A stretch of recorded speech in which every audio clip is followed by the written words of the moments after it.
सजाऊंगी, दीप जला के दिवाली मैं मनाऊंगी। मेरी झोपड़ी के भाग आज खुल जाएंगे, राम आएंगे। मेरी झोपड़ी के भाग आज खुल जाएंगे, राम आएंगे। नमस्कार। आज उन्हीं श्री राम को आप सभी के मन में जगाने के लिए आज की मेरी प्रस्तुति श्री राम व्यक्ति नहीं व्यक्तित्व है। वैसे देखा जाए तो रावण श्री राम से हर चीज में बड़ा था। शक्ति में बड़ा, भक्ति में बड़ा, पैसों में भी बड़ा था, सोने की लंका थी। लेकिन बस एक चीज में रावण श्री राम से छोटा था और वो है व्यक्तित्व। तभी तुलसीदास जी ने रामचरितमानस में राम जी के चरित्र को सर्वोपरि दिखाया है और इसी चरित्र को मैंने अपनी प्रस्तुति में व्यक्तित्व का नाम दिया है।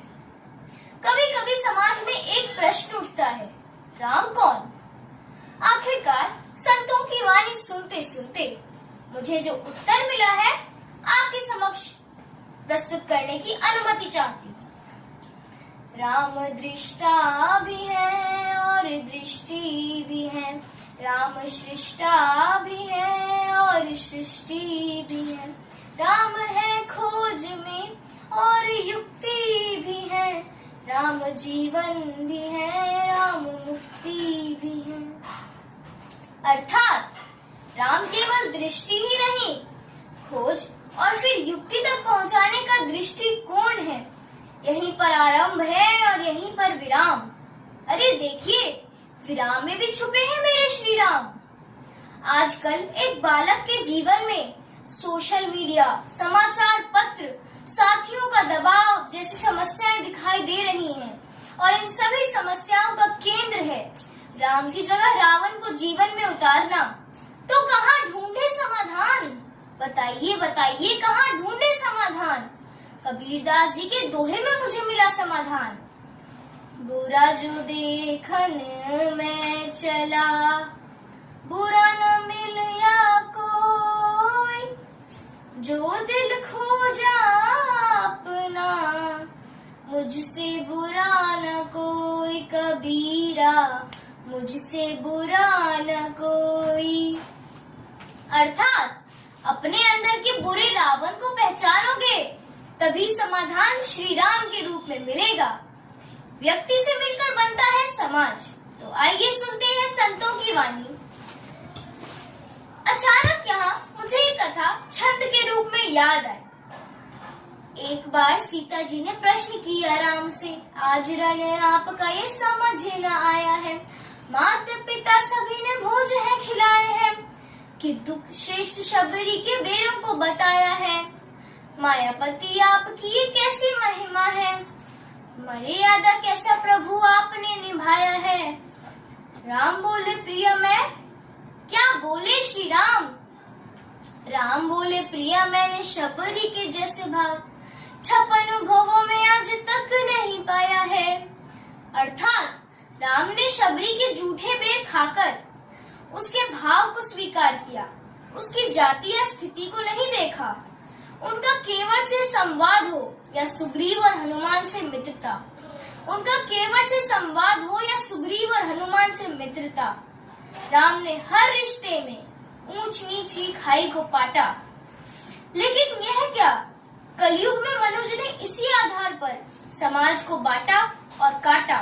प्रत्यक्ष प्रमाण है पहलगाम हमला। यदि हमें कलयुग को त्रेता बनाना है तो बस इतना ही करना है।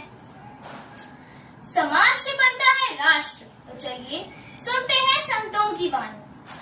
राजा राम न भूप भय, न बाजे बाजा हार, परी प्रजा सुख लागी, रघुनंदन भय अवतार। अर्थात राम राजा बने राज सुख के लिए नहीं बल्कि प्रजा की भलाई के लिए। आजकल जब राजनेता कुर्सी की होड़ में है, दोहे में छुपी संतों की वाणी सिखाती है, नेतृत्व सेवा है, स्वार्थ नहीं, जिसे आज हम कलयुग में भूलते जा रहे हैं। भरत जैसा बनो जो खड़ाओं को भी राजधर्म बना दे। भरत सा त्याग होगा तो कुर्सी नहीं संवेदना ऊंची होगी। विभीषण बनो जो धर्म के लिए अपने भाई से लड़ गए, और हनुमान बनो जो लक्ष्मण की जान बचाने के लिए सूर्य से अड़ गए। चलिए सुनते हैं संतों की वाणी। हे सूरज इतना याद रहे, संकट एक सूरज वंश पे है। हे सूरज इतना याद रहे, संकट एक सूरज वंश पे है। लंका के नीच राहु द्वारा आघात दिनेश अंश पर है, आघात दिनेश अंश पर। मेरे आने से पहले यदि किरणों का चमत्कार होगा तो सूर्य वंश में सूर्य देव निश्चित ही अंधकार होगा, निश्चित ही अंधकार होगा। राम एक व्यक्तित्व है जिन्होंने खुद से जुड़े सभी व्यक्तियों को व्यक्तित्व बना दिया। यदि हमें भी राम को अपने व्यक्तित्व में उतार कर समाज और राष्ट्र को बदलना है तो बस इतना ही करना है। विपत्ति में विरोध में अडिग रहो, अटल रहो, विषम समय के चक्र में भी साहसी प्रबल रहो। तपा है जो, जला है जो, चमक उसी में आई है। समस्त ताप तम में भी बढ़े चलो, सफल रहो। यदि हमने इन सभी चीजों को अपना लिया तो जातिवाद और आतंकवाद इतिहास होगा और रामायण भविष्य। इसलिए हे भारत के राम जगों में तुम्हें जगाने आई हूँ। 100 धर्मों का एक धर्म बलिदान बताने आई हूँ। हे भारत के राम जगों में तुम्हें